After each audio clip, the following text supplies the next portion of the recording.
Guys, आज मैं आपको हेनरी फैल के सिद्धांतों के बारे में बताने वाली हूँ। ठीक है। इसके लिए अगर आप मेरी वीडियो चाहते हो जल्दी जल्दी आए तो आप प्लीज़ सब्सक्राइब करो और लाइक करो और मुझे बताओ अगर कुछ समझ में नहीं आता तो। ठीक है। हम प्रशासनिक जो हेनरी फायोल है, हेनरी फायोल कौन है? हेनरी फायोल प्रशासनिक प्रबंध दृष्टिकोण के इन्होंने जो है सिद्धांत दिया है। इनके जो प्रमुख जो विचारक थे इसमें कौन कौन शामिल थे? ठीक है। हेनरी फायोल खुद थे, उर्वरिक थे, गुलीग थे, रेली थे और अंत में जो इसका जो विचारक जो थे वो थे मैरी पार्कर। ठीक है। इन्होंने अब इन सब ने मिलकर के अपने मत दिए। पहला मत क्या था कि इन्होंने पहला जो मत था वो संरचनावादी पर दिया कि भाई जो अगर कंपनी है, अगर कोई कंपनी चलाई जा रही है तो जब तक उसका स्ट्रक्चर खड़ा नहीं होगा तो तब तक कंपनी कैसे चलाई जाएगी। ठीक है। दूसरा मत इन्होंने दिया कि जो अगर हम कहीं कंपनी में काम करते हैं तो इन्होंने अनुभव को विशेष महत्व दिया कि अगर अनुभव नहीं होगा तो कोई काम नहीं कर सकता। तो इन्होंने अनुभव को क्या बोला कि अनुभव अनुभव से जो है हम मतलब हर जगह काम कर सकते हैं, उसको व्यापक बता दिया। तीसरा इन्होंने मत दिया कि जो सिद्धांत है वो हर जगह, इनका जो सिद्धांत है जो सार्वभौमिक का सिद्धांत है भाई, इन्होंने अनुभव कर कर जो इन्होंने सिद्धांत दिया उसको इन्होंने क्या कहा कि जो इनका जो अनुभव का जो सिद्धांत है, सार्वभौमिक सिद्धांत है, वो हर जगह लागू होता है। अब हम बात करते हैं हेनी फयोल के कुछ इनके बारे में। ठीक है। हेनरी फयोल कौन थे? ये एक विद्वान थे। ठीक है। जिन्होंने सार्वभौमिकतावादी का सिद्धांत दिया। और ये कौन थे? ये एक इंजीनियर थे। ठीक है। जिन्होंने प्रबंधकीय क्रांति को जन्म, इन्हें क्या प्रबंधकीय क्रांति का क्या कहा जाता है? जन्मदाता भी कहा जाता है। ठीक है।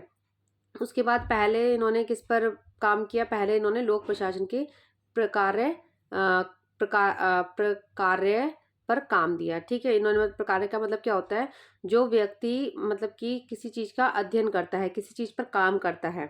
तो इन्होंने क्या किया कि पहले ऑफिस में इन्होंने ऑफिस में गए, ऑफिस में वहाँ जा कर के देखा कि वहाँ की कार्य प्रणाली कैसी है, उनके उस कार्य का अध्ययन किया। तो उसको हम बोलते हैं प्रकार्यवादी। ठीक है। उसके बाद संरचनावादी। संरचनावादी का क्या होता है कि प्रशासन में जैसे कैसे काम हो रहा है। ठीक है। प्रशासन की जो संरचना है वो आर्थिक रूप से कैसे है, तो इन्होंने उसे क्या कहा? संरचनावादी कह दिया। सार्वभौमिकतावादी।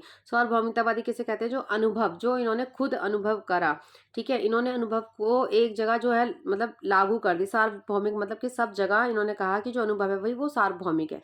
ठीक है। वो खुद से प्राप्त हुआ है और वो हर जगह काम आता है। उसके बाद हेनरी फयोल के जो सिद्धांत है, ठीक है, मैं उसके बारे में बता देती हूँ। हेनरी फयोल का जो पहला सिद्धांत था वो था काम का विभाजन। तो इन्होंने कहा कि लोगों के बीच क्या है, अगर हम कंपनियों में काम कर रहे हैं, अगर सबके बीच जो है काम का विभाजन नहीं होगा तो वो कंपनी अच्छे से नहीं चल सकती। अगर ऐसा तो नहीं हो सकता ना कि एक कंपनी में जो है एक ही बंदा काम करे, तो उसमें क्या है, कार्य का विभाजन में सब लोगों में बराबर बराबर होना चाहिए। दूसरा है प्राधिकरण और जिम्मेदारी। इसमें क्या है, प्राधिकरण का मतलब क्या होता है? निर्णय लेना। और जिम्मेदारी का मतलब क्या होता है कि जो मतलब कि काम है, ठीक है, मतलब प्राधिकरण और जिम्मेदारी मतलब दोनों को बराबर बराबर में बराबर, दोनों को बराबर होना चाहिए। ठीक है। ऐसा नहीं होना चाहिए किसी एक पर मतलब जो जो प्राधिकरण है मतलब कोई एक व्यक्ति है जिसको विशेष अधिकार प्राप्त है। ठीक है। तो वो क्या कर रहा है, वो अपनी जिम्मेदारी सही से नहीं निभा रहा है या उसका दुरुपयोग कर रहा है। तो ये कह रहे हैं कि जो प्रौद्योगिकरण मतलब जो प्राधिकार है, जो निर्णय लेना है, ठीक है, और जो सौंपा जाने वाला कार्य है, मतलब जिम्मेदारी का मतलब क्या होता है? सौंपा हुआ कार्य। ठीक है। इनको बराबर बराबर करना।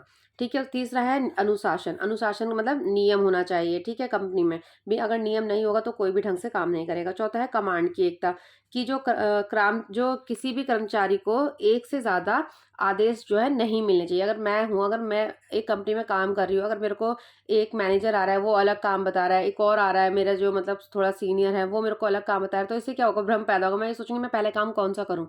ठीक है। तो वही ये बोल रहे हैं कि मतलब कि जो कमांड है वो एक तरफ से आना चाहिए, इससे भ्रम पैदा नहीं होगा।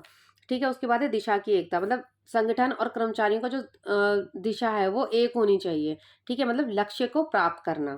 कर्मचारियों के छठा पॉइंट है कर्मचारी के व्यक्ति हित की तुलना में संगठनात्मक हित को अधिक प्राथमिकता, मतलब जो कर्मचारी का जो व्यक्तिगत हित है, ठीक है, उसको उसकी तुलना में संगठन का जो हित है, मतलब संगठन जो लक्ष्य की प्राप्ति कर रहा है उसको अधिक महत्व देना। ठीक है। जिससे कि जैसे अगर कर्मचारी को कंपनी के हित के लिए कार्य करना चाहिए, ठीक है, जैसे लापरवाही, स्वार्थ, सुस्ती आदि, मतलब ये देखना चाहिए कर्मचारी को कि हमें जो संगठन क्या है, मतलब एक कंपनी, ठीक है, हमें कंपनी के लक्ष्य की प्राप्ति के लिए काम कर रहे हैं, ये नहीं होना चाहिए कि नहीं हम नहीं कर रहे, लापरवाही नहीं करनी चाहिए उसके प्रति। ठीक है, 7 पॉइंट है कर्मचारी की प्रासंगिकता, मतलब जब हमारे यहाँ कर्मचारी काम कर रहे हैं, ठीक है, तो अगर हम उनको अच्छा वेतन देंगे तो उनका काम करने में भी मन लगेगा। तो हमें क्या उनके पारिश्रमिक पर भी ध्यान देना चाहिए, और हर व्यक्ति को उनके काम के अकॉर्डिंग क्या होना चाहिए, पारिश्रमिक देना चाहिए। ठीक है, उसके बाद है केंद्रीय और विकेंद्रीय। केंद्रीयकरण का क्या मतलब होता है, जो आदेश ऊपर से आ रहा है, जो हेड है कोई, ठीक है, जो सुपरवाइजर है, अगर वो काम वो दे रहा है, ठीक है, तो वो क्या होता है, वो केंद्रीयकरण होता है। और विकेंद्रीयकरण क्या होता है, जो नीचे से आदेश आता है, जैसे जो कर्मचारी हैं वो भी अपना निर्णय बता रहे हैं, ठीक है, तो ये होता है केंद्रीयकरण और विकेंद्रीयकरण। अब है स्केलर चैन। स्केलर चैन क्या होता है कि एक व्यक्ति है, ठीक है, एक ऊपर एक व्यक्ति है, उसके अंदर दो काम कर रहे हैं, फिर उन दोनों के अंदर दो काम कर रहे हैं, फिर उन दोनों के अंदर दो काम कर रहे हैं। तो ऐसा नहीं होना चाहिए कि जो सबसे नीचे काम कर रहा है वो सीधा ऊपर वाले को जाकर के बोले, ऐसा नहीं होना चाहिए, बल्कि जो सबसे नीचे वाला है उससे जो ऊपर है वो उसको बोले कि उसको क्या प्रॉब्लम है। ठीक है, इसे बोलते हैं स्केलर चैन। वो ऐसा नहीं होना चाहिए कि जो नीचे, जो सबसे नीचे काम कर रहा है वो सबसे ऊपर वाले सुपरवाइजर से जाके बात कर रहा है, कि या फिर जो मैनेजर है वहाँ का, जो डायरेक्टर है, उससे बात कर रहा है। तो इससे क्या होगा, इससे मतलब टाइम ज़्यादा लगेगा उसको अपनी बात कहने में। ठीक है, उसके बाद है व्यवस्थित क्रम। जो हमारा जो काम करने का तरीका है वो एक सही क्रम में होना चाहिए, ठीक है, मतलब व्यवस्थित ढंग से होना चाहिए। समानता, मतलब सभी जो कर्मचारी वहाँ पर काम कर रहे हैं उनमें उनको समान दृष्टि से देखना चाहिए, ठीक है, उनके प्रति समान व्यवहार होना चाहिए। उसके बाद है अ, क्रमिक की स्थिरता, मतलब कर्मचारियों को यह निश्चित हो कि उसको उसके पद से, मतलब कि जब कर्मचारी जो भी काम कर रहे हैं उनको यह हो, ये मतलब उनको ये निश्चित हो जाए कि हाँ भाई, अगर मुझसे कोई गलती होती है तो मुझे निकाला नहीं जाएगा, ठीक है, तो इस चीज़ का उनको विश्वास दिलाया जाए। उसके बाद है 13 पॉइंट हमारा पहल।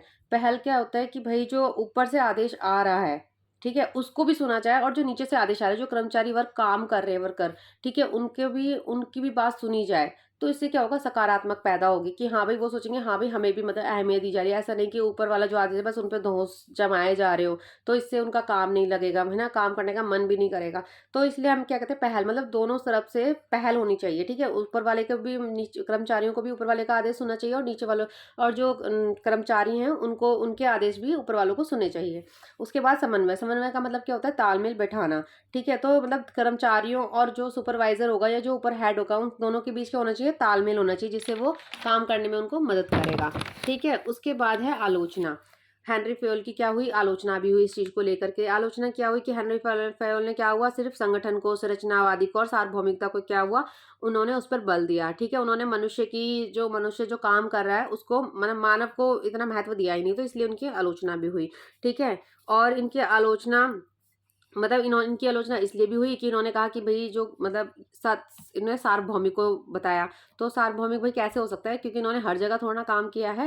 इन्होंने तो किसी-किसी कंपनी में जहाँ काम करा है वहाँ पर नियम लागू होंगे ना, हर कंपनी में थोड़ा ना इनका सार्वभौमिकता चल सकता है। तो इस चीज़ की भी इनकी आलोचना, इनको अवैज्ञानिक कह दिया गया।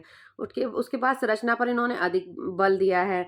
तो इसलिए इन्होंने मनुष्य को कुछ माना ही नहीं है, इसलिए भी इनकी आलोचना हुई। इन्होंने सारा ध्यान किस पे दिया, उच्च स्तर पर दिया, ठीक है, नीचे निम्न स्तर पर ध्यान नहीं दिया, इसलिए इनकी आलोचना हुई। तो ये था हमारा हनी फैरोल की सिद्धांत और उसकी आलोचना। Thank you, please subscribe my channel.